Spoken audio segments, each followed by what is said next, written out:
सवाल वही है कि जब पड़ोसी मुल्क पाकिस्तान को आतंकियों का पनागार हो तो ऐसे मुल्क के लोगों को भारत में शरण क्यों इन्हें दशकों से देश में रहने की छूट दी गई? क्या देश के लिए ये वफादार हो सकते हैं? इस मुद्दे पर बात करने के लिए आज हमारे साथ खास मेहमान जुड़ चुके हैं। बीजेपी का पक्ष रखने के लिए संदीप आजाद हमारे साथ जुड़े हैं, कांग्रेस पार्टी का पक्ष रखने के लिए नीरज गुप्ता हमारे साथ जुड़े हैं, वरिष्ठ पत्रकार प्रदीप नरूला जी भी हमारे साथ जुड़ चुके हैं। आप सभी मेहमानों का सूर्य विशेष में बहुत स्वागत है।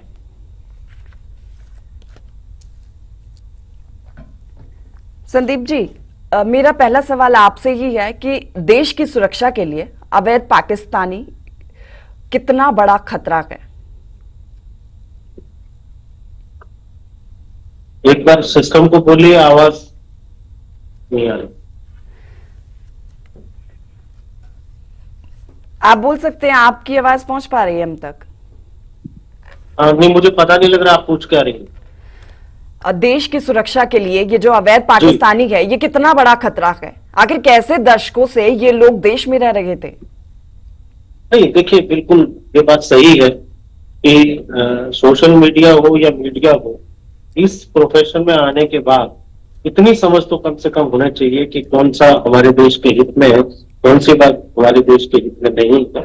और मुझे नहीं लगता कि हम ये आसानी से कह देंगे कि वो लोग ट्रैप कर लेते हैं, ऐसे लोगों को ढूंढ लेते हैं, लेकिन ऐसे लोग हैं तभी ढूंढे जाते हैं।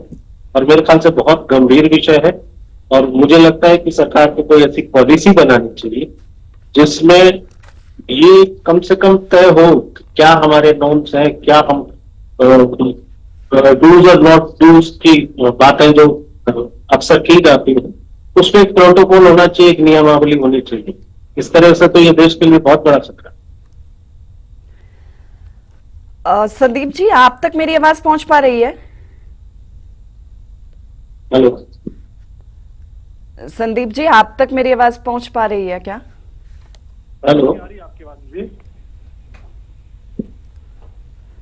हेलो जी, मुझे लगता है कि शायद कुछ फॉल्ट है, टेक्निकल फॉल्ट है। मैं चाहूंगी अपनी टीम को कि वो जरूर दूर करें इसको। आपकी आवाज आ रही है? अब आ रही है? मेरा सवाल संदीप जी आपसे है, आप तक मेरी आवाज पहुंच पा रही है? मैं ये जानना चाह रही हूं।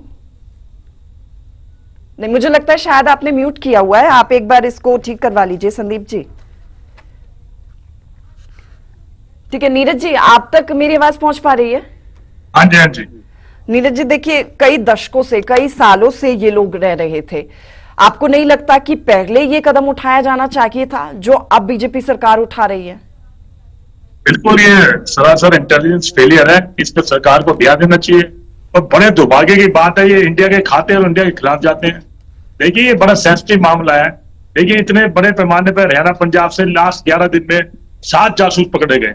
देखिए, सरकार क्या कर रही थी? पहला फेलियर तो मैं किसी इस समय राजनीति नहीं होनी चाहिए। देखिए, देश की सुरक्षा का मामला, मैं राजनीति नहीं करूंगा इस पे। लेकिन देखिए, पहलगाम में जो टेररिस्ट एक्ट हुआ, वहां भी एक फेलियर था, क्योंकि 4 दिन पहले देखिए मोदी जी ने अपना प्रोग्राम कैंसिल कर दिया था। कोई ना कोई तो इनपुट था। और पहलगाम में ना पुलिस थी, ना रिजर्व थी, सीआरपीएफ थी, कोई भी नहीं था। चलो, बात चर्चा खत्म है। लेकिन ये जासूसी वाली चर्चा तो बड़ी मामला सेंसिटिव है, इसको सरकार को लेना चाहिए। ये कहीं ना कहीं सरकार का फेलियर है। देखिए, पिछले इतने सालों से रह रहे हैं, इतने सालों में कार्रवाई कर रहे हैं, और वो लड़की ज्योति जो पाकिस्तान की सोशल मीडिया पे मिली, सब कुछ मिली, आज जाके पता चल रहा है कि वो भाई पाकिस्तान के नागरिक थे, पाकिस्तान के एजेंट थे। देखिए, 11 दिन में 7 जासूस पकड़े गए।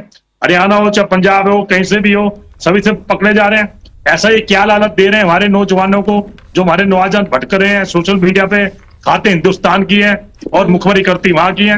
मैं तो कहूँ इनको कड़ी से कड़ी सजा देनी चाहिए। इन पे देशद्रोह का आरोप लगना चाहिए, ताकि अगली बार कोई कार्रवाई करती कोई नौजवान ना भटके अपने पद से, उसको डर लगे कि मैंने गलत काम किया। तो आपको नहीं लगता कि इसको लेके चाहिए कुछ सख्त से सख्त कानून भी आना चाहिए कि जो अवैध बिल्कुल लोग रह रहे हैं? बिल्कुल आना चाहिए। फिर जब एनआरसी लेके आती है सरकार, तो फिर आप विरोध क्यों करते हैं इसका? देखिए, उसमें भी एक लिमिट होनी चाहिए। सारे गलत आदमी क्यों हो सकते हैं? लिमिट क्या होनी चाहिए? बेकसूर भी हो सकते हैं, उसमें आदमी को लिमिट होती है। देखिए, हम सरकार के किसी भी कानून के खिलाफ नहीं थे, चाहे कृषि कानून हो, चाहे वक्फ हो। हमने वक्फ कानून में कहा था, किस चीज का करते हैं आप फिर? देखिए, जब वक्फ कानून पे भी हमने कहा था जो मेंबर बनाएंगे उसको संशोधन की सबकी बात सुनिए, सरकार ने नहीं सुनी। किसी कानून में भी हमने कहा था कि ध्यान रख के बनाया जाए, आखिर में यू टर्न लेना पड़े।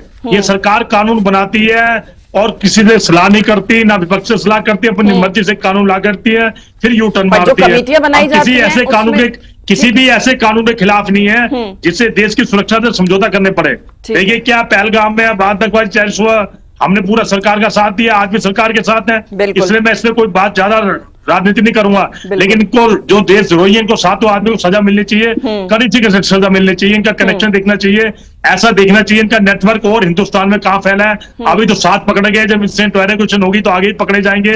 और हिंदुस्तान में पाकिस्तान के जो एम्बेसडीज हैं वो कितने से मिले हुए थे क्या नहीं, सबकी जांच होनी चाहिए, कोई बेकसूर नहीं फंसना चाहिए और कसूरवार को सजा मिलनी चाहिए।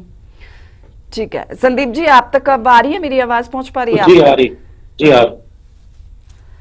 ठीक है प्रदीप जी, मैं आपके पास आऊंगी कि देखिए, आपको लगता है कि ये जो देश विरोधी लोग हैं या जो अवैध तरीके से देश में रह रखे हैं, इनको लेकर कोई सख्त कानून जरूर बनना चाहिए?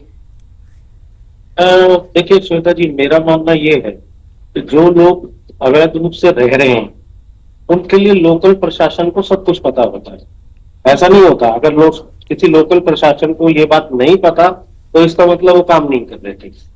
ये अवैध रूप से रहना एक अलग मसला है, और जिस तरह से आप जो जासूसी कांड पे जिस तरह से बातें चल रही है वो अलग मसला है। जो अवैध रूप से रह रहे हैं, हमारे यहाँ जो समस्या है वो रोहिंग्या की है, या अवैध रूप से बांग्लादेशी रहते हैं, या बहुत सारे एरिया सदर्न एरिया ऐसे हैं, कुछ एरिया ऐसे हैं जहां प्रशासन को, सरकारों को भी पता होता है कि यहाँ लोग अवैध रूप से रह रहे हैं।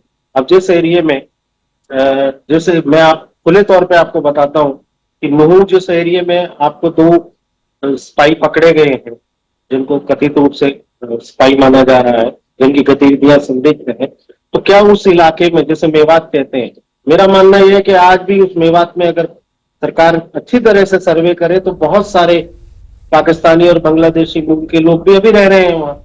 तो बात ये ठीक है कि लोकल प्रशासन की नेग्लिजेंसी भी इसमें आड़े आ रही है, वो चीजें भी प्रत्यक्ष रूप से बहुत तेजी से सुधारने की आवश्यकता है और उसमें सुधार होना चाहिए। ठीक है संदीप आजाद जी, आप तक मेरी आवाज पहुंच पा रही है? तो मेरा सवाल आपसे है। श्वेता जी मेरी आवाज मिल रही है आपको? जी बिल्कुल। अच्छा संदीप जी, देखिए देश की सुरक्षा के लिए ये जो अवैध पाकिस्तानी है ये कितना बड़ा खतरा का, देखिए दशकों से ये लोग रह रहे थे लेकिन अब तक पता ही नहीं चला, आखिर कैसे हो सकता है ये? नहीं श्वेता जी, देखिए जो पाकिस्तान में रह रहे हैं, जो बाहर के लोग रह रहे हैं, बांग्लादेशी रह रहे हैं, उसके लिए लगातार अभियान चल रहा है और लगातार ऐसे लोगों की पहचान करके उनको डिपोर्ट करने का काम या उसको डिटेंशन सेंटर में भेजने का काम किया जा रहा है। लेकिन इसमें एक देखने वाली बात, सबसे बड़ी महत्वपूर्ण बात यह है कि जब से हमारा ऑपरेशन सिंदूर हुआ है उसके बाद जो हमारी सुरक्षा एजेंसियों ने जो कार्रवाई की है उसमें अब तक 10 ऐसे लोग पकड़े गए हैं जो इन्फ्लुएंसर है, सोशल मीडिया पे यूट्यूबर्स हैं, वो जिनकी गतिविधियां संदिग्ध पाई गई है, लेकिन वो सारे पाकिस्तानी मूल के हैं ऐसा नहीं है, वो हमारे यही देश के रहने वाले, हमारे देश के नागरिक हैं। ऐसे लोग पकड़े गए हैं, ये बहुत ही चिंताजनक विषय है। और ऐसे लोग पकड़े गए हैं जो जिनके साथ सोशल मीडिया के ऊपर 5-5 लाख, 6-6 लाख, 10-10 लाख फॉलोवर्स जुड़े हुए, जो उनको फॉलो करते हैं, जो लोग उनको देखते हैं।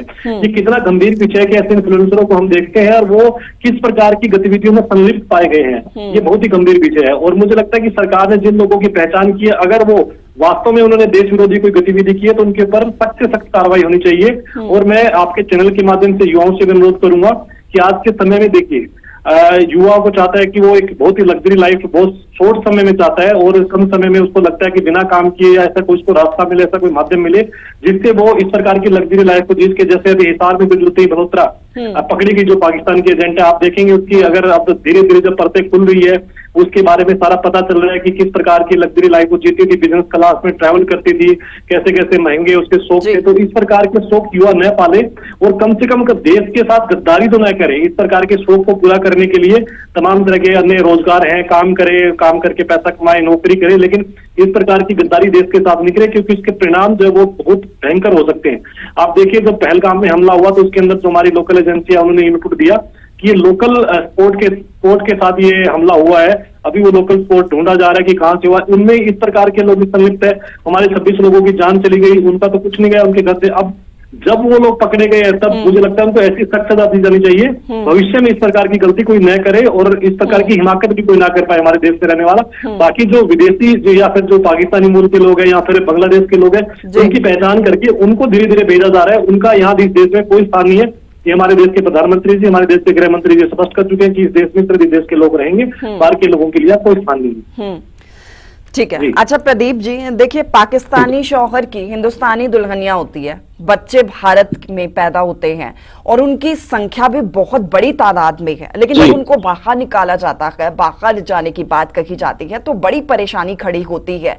लेकिन क्या कही, ये स्लीपर सेल के तौर पर तो नहीं बनाए जा रहे? क्या है, कितना बड़ा खतरा, आप कैसे देखते हैं इसे? देखिए निसंदेह श्वेता, इस तरह इसमें बहुत बड़ा खतरा है। ज्यादा खतरा देखो, जो दुश्मन है हमारा वो तो हमें क्लियर रूप से पता ही हमारा दुश्मन है, और जो लोग अपने ही हैं और वो दुश्मनी कर रहे हैं उनसे खतरा बहुत ज्यादा है। मेरा मानना यह है कि वो ज्यादा खतरनाक है। और ऐसी सूरत में चाहे वो सोशल मीडिया के इन्फ्लुएंसर हो या कोई भी हो, उन पे सर्विलांस करके एक एजेंसी उन पे चेक करे। और मेरे ख्याल से ये जो जिस स्वतंत्रता की हम बात करते हैं अभिव्यक्ति की, उसपे कम से कम जब ये लोग नहीं मान रहे हैं तो चेक होना बहुत जरूरी है। और ये भविष्य के लिए बहुत बड़ा खतरा है। अब तो एक जो पहलगाम के बाद जो इंसिडेंट हुआ, हमारी सेना ने जो वहां पाकिस्तान को मुंह तोड़ जवाब दिया, वहां तबाही मचाई, वो ठीक है, वो मान लिया। लेकिन उसके बाद हमारा जागना, तो मेरे ख्याल से ये है कि सरकारों को पहले जागना होगा और ऐसे लोगों की पहचान करनी होगी, जिससे आने वाले समय में, अब तो कम से कम पता लग गया कि ऐसे लोग हमारे बीच में हैं, ऐसे इन्फ्लुएंसर, ऐसे लोग जो मेरे ख्याल से मीडिया, सोशल मीडिया के लोग अगर 4-4, 6-6 बार दुश्मन के देश में यात्रा करके आ जाते हैं और सरकारी एजेंसियों को ये भी नहीं चेक करती कि आखिर वो क्यों जा रहे हैं, किस लिए जा रहे हैं। जिनके, चलो उनके लिए तो बहाना है, जिनके रिश्तेदार हैं, और जिनके रिश्तेदार नहीं है वो भी बार बार अगर पाकिस्तान जा रहे हैं या हमारे दुश्मन देश में जा रहे हैं, तो ये चेक होना चाहिए कि आखिर क्यों। हाँ जी, ठीक है नीरज जी, क्योंकि देखिए काफी समय से ये लोग रह रखे थे, अवैध तरीके से देश में रह रखे थे। देखिए बीजेपी की सरकार अब आई है, उससे पहले दशकों से ये लोग रह रहे थे। क्या पहले की सरकार को आप लोगों को पता नहीं चला? क्या इस पर कोई ठोस कदम आप लोगों ने उठाया कभी? देखिए ऐसा कुछ नहीं कि अवैध रूप से, सिर्फ हम ये कहें कि अवैध रूप से रह रहे हैं, ये तो पूरे वर्ल्ड की समस्या है। देखो अमेरिका में भारतीय भी अवैध रूप से रह रहे थे, उनको कैसे भारत भेजा गया आपने देखा 2-3 महीने में। ज्यादा विषय में ज्यादा दूसरे अवैध रूप से जो रह रहा है, चाहे पाकिस्तान नागरिक हो चाहे किसी भी देश का नागरिक हो, वो अवैध रूप से ही माना जाएगा।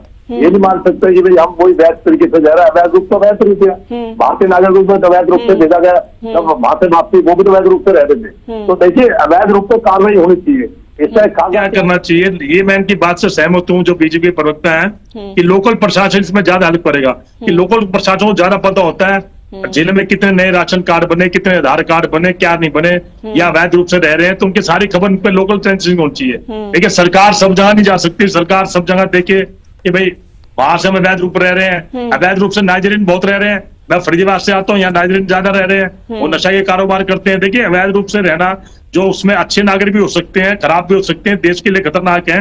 लेकिन आप देखिए जो जासूसी कांड है, उसमें कौन अवैध रूप से रह रहा है? वो तो सारे भारतीय नागरिक हैं। एक वो लड़की ज्योति है, वो काफी फेमस है, मैंने सुना सोशल मीडिया पे, वो क्या पाकिस्तान की नागरिक थी? हमें इस बात पे भी ध्यान पड़ेगा। अवैध के रूप में जो वैध तरीके से रह रहे हैं, वो हमारे देश के वो क्या कर रहे हैं बताइए? जो 7 के साथ 11 दिन में 7 जासूस पकड़े गए, वो तो भारतीय नागरिक है, भारतीय युवा है। वो क्या पाकिस्तानी वैध है या वैध तरीके से रह रहे हैं? उन पे भी ध्यान होगा कि वो युवा हमारे कैसे भटक रहे हैं, कैसा पैसा कमाने के चक्कर में इजी मनी जाते हैं, कैसे कॉन्टेक्ट करते हैं, कैसे इनके जाल में फंसते हैं। ये भी सबसे ज्यादा गंभीर विषय है। देखिए जासूसी कांड, इतनी बड़ी जासूसी कांड मेरे ख्याल से पिछले काफी टाइम से कभी हमने सुना नहीं। इतने जासूस इकट्ठे पकड़े गए, हरियाणा से 5 पकड़े गए, पंजाब से पकड़े गए। जो सीमावर्ती राज्य हैं जो सीमा के साथ, वहां में खास ध्यान देना पड़ेगा। चाहे वहां अवैध रूप से रह रहे, चाहे वैध भारतीयों की जांच करनी पड़ेगी। कौन सा टच है उसके सोशल मीडिया को खंगालना पड़ेगा, उनमें क्या है, क्या पोस्ट करते हैं, क्या नहीं, इन चीजों पर ध्यान देना पड़ेगा। जब भी कोई राष्ट्रीय मुद्दा होता है तो पक्ष और विपक्ष की विचारधारा एक साथ क्यों नहीं मिलती है? क्योंकि देखिए कहीं ना कहीं जब कोई भी मुद्दा उठता है तो विपक्ष की ओर से सवाल जरूर खड़ा होता है, साथ देने के बजाय? देखिए, हम पाकिस्तान के मुद्दे पे पूरे सरकार के साथ थे, और जहां रक्षा के मुद्दे पे कोई देश से समझौता होगा, इस पे कोई राजनीति नहीं, पूरा देश सरकार के साथ है, कांग्रेस पार्टी साथ है, इसमें कोई राजनीति नहीं। मैं तो चाह रहा हूँ देशद्रोही को सजा मिलनी चाहिए, इनको ऐसी सजा मिलनी चाहिए कि आने वाली नस्ल भी देखे क्या मैं जासूस करने क्या समझ ली। इसमें कोई कंप्रोमाइज नहीं, कांग्रेस किसी गलत पार्टी के साथ नहीं है, गलत व्यक्ति के साथ नहीं है। जो देश के खिलाफ है हम उससे खिलाफ हैं। हम सरकार का बिल्कुल साथ दे रहे हैं और हमने सरकार का साथ दिया है। आगे भी जो सरकार की जरूरत पड़ेगी, सरकार को हमारी जरूरत पड़ेगी, हम साथ हैं। और हमारे राहुल जी ने कहा है कि सर्वदलीय बैठक बुलाइए, उसमें चिंतन कीजिए, जो डिसीजन लेगी सरकार हम उनके साथ हैं। ठीक है संदीप जी, संदीप आजाद जी, देखिए क्योंकि अभी तो नीरज जी कह रहे हैं कि हम बीजेपी के साथ है, लेकिन जब भी कोई मुद्दा खड़ा होता है विपक्ष की ओर से तमाम सवालों के घेरे में आपको खड़ा कर दिया जाता है। क्या आप समझाने में विफल रहते, क्या ठीक से समझा नहीं पाते हैं? नहीं श्वेता जी, ऐसा बिल्कुल भी नहीं कि समझा नहीं पाते हैं या फिर विपक्ष का देखिए अपना एक एजेंडा होता है, विपक्ष को अपना जनता के सामने अपना चेहरा बचा के रखना होता है। सरकार ने जो ऑपरेशन सिंदूर हुआ, मुझे लगता है इस ऑपरेशन को लेकर के सारी चीजें क्लियर की। उसमें इससे पहले सर्वदलीय बैठक भी हुई और जितनी जानकारी देश को दी जानी चाहिए थी, जिसकी जितनी जानकारी इस ऑपरेशन के लिए दी जानी चाहिए थी, प्रेस कॉन्फ्रेंस के माध्यम से दी गई। सेना के अधिकारियों ने अलग अलग प्रेस कॉन्फ्रेंस की, विदेश मंत्रालय ने प्रेस कॉन्फ्रेंस की, तो विपक्ष को साथ लेकर ही चला गया है। और ये तो देश का मुद्दा है, इसमें मुझे लगता है विपक्ष और पक्ष का कोई विषय ही नहीं है। लेकिन जो आज हमारा मुद्दा है, जिस विषय पे हम बातचीत कर रहे हैं, जिससे को लेकर के हम चर्चा कर रहे हैं, जिस प्रकार से जासूस पकड़े जा रहे हैं, तो आपने कहा कि ये विदेशी लोग जो यहाँ रह रहे हैं वो एक बड़ा मुद्दा है। वो तो बिल्कुल एक बड़ा मुद्दा है। उनको तो मुझे लगता है कि जल्द से जल्द आइडेंटिफाई करके, जिन जिन जिलों में भी अब ये सामने आ रहा है कि जहाँ बांग्लादेशी रह रहे हैं, जहाँ पाकिस्तानी रह रहे हैं, उनको बिल्कुल सख्त हिदायतें दी गई है कि उनको देश छोड़ने के लिए बोला गया, उनकी पहचान की जा रही है और उनको निकाला जा रहा है। लगातार हम खबरें भी पढ़ रहे हैं और आप भी देख रहे होंगे कि लगातार ऐसे लोगों की पहचान की जा रही है जो अलग अलग जगहों पे ईंट भट्टों पे काम करते हैं या कोई दूसरी जगह मजदूरी का काम करते हैं, ऐसे लोगों की पहचान की जा रही है। ठीक है, अच्छा संदीप जी, क्योंकि देखिए एक बात हमने अभी उठाई थी, क्योंकि देखिए भारत की जो कुछ महिलाएं हैं मुसलमान, वो पाकिस्तान में शादी करती हैं, बच्चे भारत में होते हैं, ये समस्या भारत में ही उत्पन्न होती है। देखिए हम देखते हैं कि अमेरिका हो, सिंगापुर, दुबई, जापान, चीन हो, कहीं पर इस तरीके की कोई परेशानी नहीं होती कि किसी ने भारत के शख्स से शादी की हो या उधर बच्चा हो या फिर डबल नागरिकता मिली हो। ये सिर्फ भारत की ही परेशानी क्यों है? इस पर काम नहीं होना चाहिए क्या?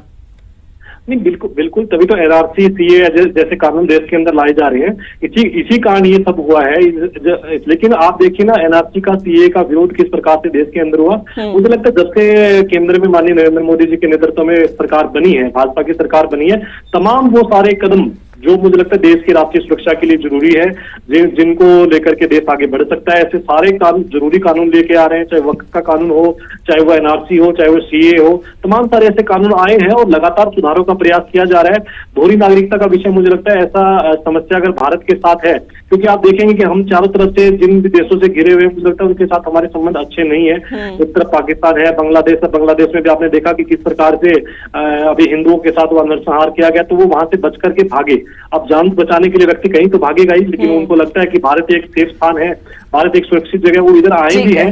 लेकिन फिर भी हमने कहा है कि कोई भी अगर अवैध रूप से देश के अंदर रह रहा है, वो ये देश कोई धर्मशाला नहीं है कि कोई भी कहीं से आके घुस जाएगा और यहाँ पे रहने लग जाएगा ऐसे। लेकिन फिर भी इसके लिए, श्वेता जी, इसके लिए कहीं ना कहीं हमारी जो लोकल सरकारें हैं या जो राज्य की सरकारें, जैसे हम देखेंगे पश्चिम बंगाल का उदाहरण हमारे साथ सामने आता है कि वहां पर कितने सारे अवैध रूप से बांग्लादेशी, बिल्कुल ये बहुत बड़ा एग्जाम्पल है। ठीक है नीरज जी, मेरा सवाल आपसे क्या, देखिए जब भी कोई राष्ट्रीय मुद्दा होता है, राष्ट्रीय एकता के लिए, राष्ट्र के हित के लिए कितना जरूरी होता है पक्ष और विपक्ष एक साथ खड़े हों।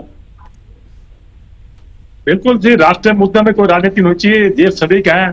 कोई भी राजनीतिक पार्टी से बढ़ के पहले देश पहले। मैं देखिए एक राष्ट्रीय पार्टी का प्रवक्ता होने के साथ पहले देश का नागरिक हूँ। देखिए देश हमारे लिए सर्वोपरि है, राजनीति बाद में चीज है, लेकिन देश सबसे है। देश की जहाँ अखंडता में बात आएगी, सब पार्टियां एक हैं, पूरी सरकार के साथ है, देश की जनता एक है और हमें रहना भी चाहिए। देखिए देश सबसे पहले है, जब देश ही रहेगा तो राजनीति क्या होगी। देश सबसे पहले जुड़ी है, देश सर्वोपरि है, तो हम देश के साथ है। देश की सुरक्षा पे जो हमला करेगा हम उससे खिलाफ हैं, हम सरकार के साथ हैं और सरकार को उचित सहयोग की जरूरत पड़ेगी, कांग्रेस पार्टी देगी। जो भी देश से खिलाफ है उसके पार्टी कांग्रेस खिलाफ हमेशा खड़ी रहेगी।